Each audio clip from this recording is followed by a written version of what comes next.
I've heard people tying themselves in knots and asking the question, for when you're shooting video from a smartphone, is landscape dead?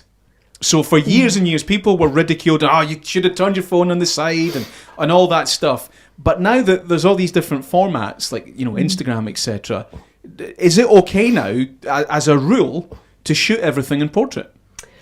I would say the main rule that you should follow is consistency. Think about what your final video is going to be, and if you start in landscape, then shoot everything in landscape, and then you'll be able to put together a good video.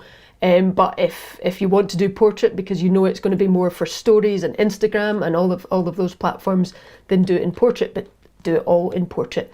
You get in a terrible muddle if you've got some landscape, some portrait, and you can pull all that footage together, but it doesn't look as good. So pick one and stick to it the whole time.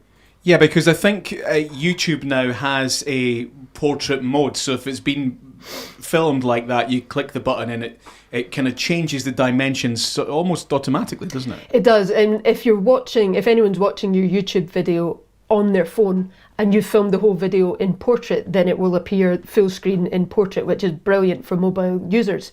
I think the downside of that is for desktop users, it doesn't fill the whole screen there, and you've got the black bars down the side, and it's not great. So with YouTube, I think people are watching a lot on their phones, but if you're doing a long 20-minute video or something, and you want to see people walking around and two people talking to each other at the same time, then landscape's going to be your best option.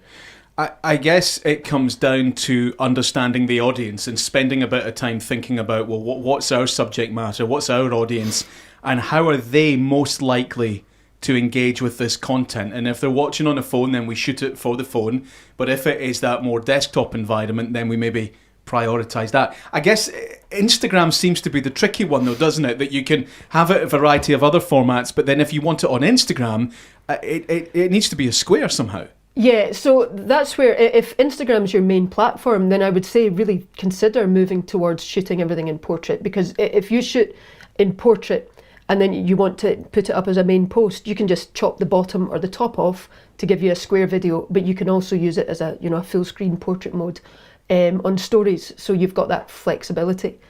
So portrait is kind of maybe the way it would go if you know that those Instagram and TikTok, let's say, are your two big platforms. If you're more a kind of LinkedIn market and YouTube, and you also want something that's going to work on your website, then I would still say go with landscape and then adapt it for those other platforms later, because there are adaptations you can make so that landscape works on these platforms.